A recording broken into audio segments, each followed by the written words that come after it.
Welcome to Faith and Freedom. For the next few minutes, we hope to inform, inspire, and encourage you as we discuss legal victories and challenges to your fundamental freedom and religious liberties. Faith and Freedom comes to you from Liberty Counsel, a civil liberties education and legal defense organization. Join us now as Mat Staver, founder and chairman of Liberty Counsel, explains the latest legal issues all across this country. In the courtrooms of America, Liberty Counsel is winning the battle for your constitutional freedom. A Colorado school district discriminates against the Good News Club. Hi, I'm Mat Staver, founder and chairman of Liberty Counsel. Joining me is Richard Mast, Litigation Counsel for Liberty Counsel.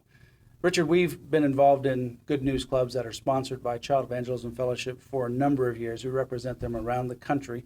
And to this point, we've never, at the end of a case, lost a case when it goes all the way up to the Court of Appeals or the final resolution of the case. But in this case, we're working on one of these situations, and it may or may not go into litigation in Colorado.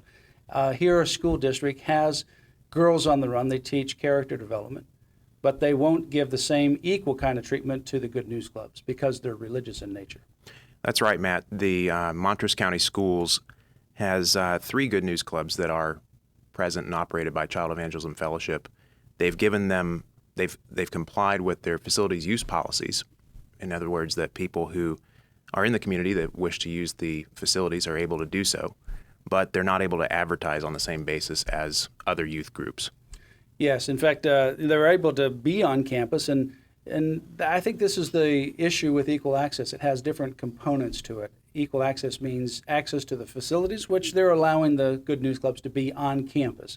But it also means access and opportunities to every kind of opportunity to be able to advertise. I mean, it's one thing to be on campus. It's another thing to let the parents and the students know that you're there as a possibility for an after-school program. And so here they're on campus, so they're allowed access to the facility.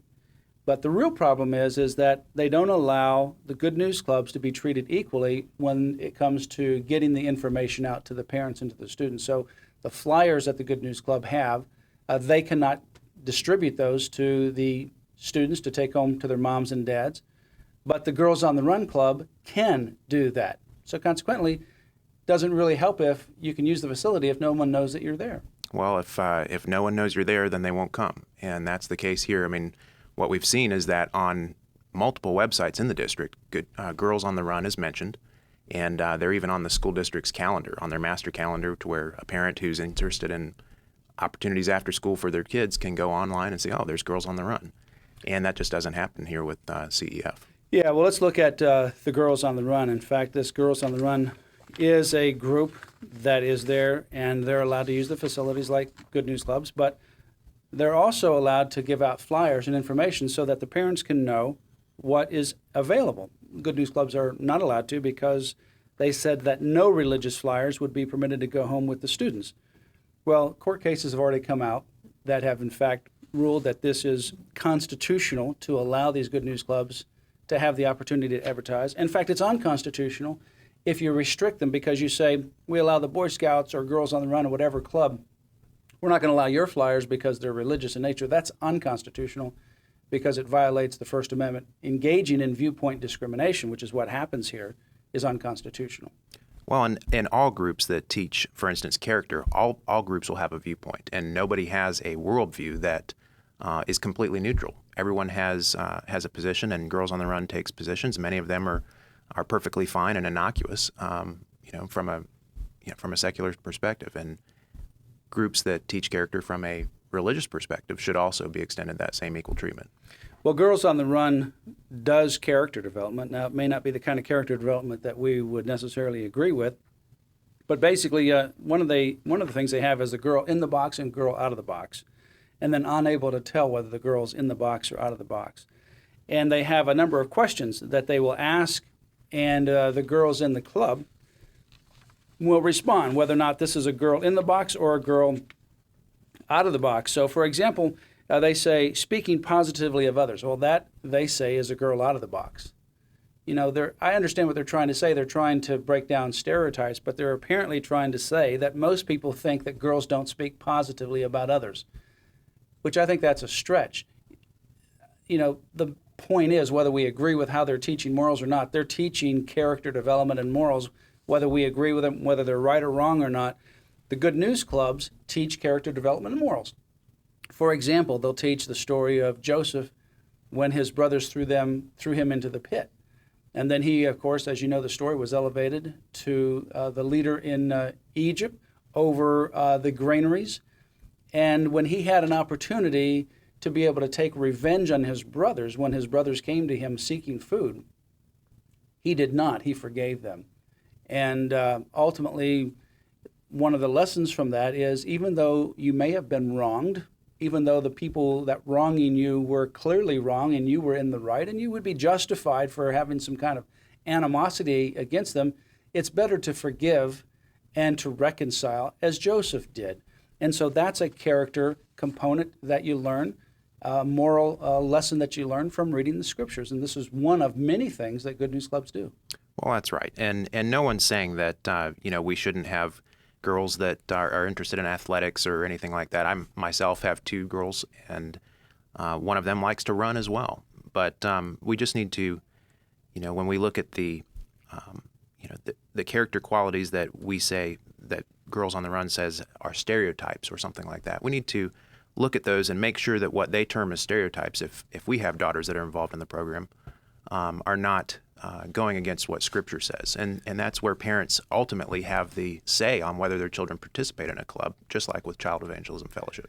Well, Liberty Counsel has sent a letter to the school district, and we've given them a deadline to respond. And if they don't respond, then we'll take it to the next step. We're not opposed to Girls on the Run. They can have Girls on the Run, and that's fine. And parents can have the choice to send their girls to that club. But they also need to be aware that there's also an opportunity for the Good News Club that they can send their children to, boys and girls.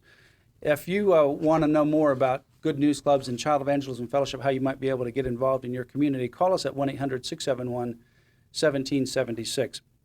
You can also go to Liberty Counsel's website, lc.org, for more information. We have a Patriot's Handbook on religious freedom in public schools. That's a great little pocket-sized handbook to hand out to your school administrators and teachers to let them know about the rights of students in public schools. Quickly, before we conclude our program today, we have a situation in Louisiana, a pastor, and in this particular situation, there was an issue with regards to a strip club, and he went to the local community meeting and encouraged them to maintain their standards of decency. And then he ultimately said, as it relates to the strip club owners or people who were pushing this, that they were engaging in sort of bullying tactics. Then now he's gotten sued, and Liberty Counsel is working with some local counsel there to help defend him. That's right, Matt. The local government unit in Louisiana, being a civil law jurisdiction, they call it the police jury. So that's their special term of art. And Pastor Sandberg had gone before them, had explained there's been a whole lot of opposition from the other side with this, and just downright intimidation tactics, even statements before witnesses that they would be getting, that their families might be at risk or something like that. And so the pastor said these tactics and intimidation tactics are those of a schoolyard bully. And so shortly thereafter, he receives a lawsuit being sued for defamation of character by the strip club owner for being called a schoolyard bully, which is a little shocking to say the least. And we also know that the dog of this pastor, the pastor's dog, on the day that he got this complaint, this lawsuit, was poisoned. We don't know the connection, but certainly is suspicious that some people that were promoting this strip club were having it out for him. So this pastor was doing the right thing, standing up. We're going to work with local counsel in Louisiana to stand up with him as well to make sure that he's not going to be intimidated. This is an outrageous situation where someone simply exercises their civic duty to be able to give their voice before a governmental body and then gets sued by these pornography-pushing people with the strip club situation. And we're not going to allow that to happen and have this individual intimidated into silence. Go to Liberty Counsel's website, lc.org. You can sign up for our Liberator newsletter free of charge, also the Liberty Alert email, and the Grassroots Action email right there on the website as well. That's an email that goes out to about 500,000 people, and that will actually inform you and educate you about issues affecting your family, faith, and freedom. You can also give to Liberty Counsel an online credit card contribution or other contributions to Liberty Counsel. We're a nonprofit tax-deductible organization. We exist solely by the prayers and the generosity of individuals like you all over the country. Go to lc.org for more information or call us at 1-800-671-1776. Remember to order that Patriot's Handbook on Religious Freedom in the Public Schools. We've sent that out to every public school principal in America. You have been listening to Faith and Freedom with Liberty Counsel. We hope that we have motivated you to stand up for your faith, family, and freedom. We can accomplish a lot when we work together. Get informed and get involved today. Sign up for our free monthly newsletter, The Liberator. We will send it out to you free of charge. Stay informed with our Liberty Alert email updates. Just click on the website at www.lc.org or call us at 1-800-671-1776. Tune in next time to learn more about your rights right here on Faith and Freedom.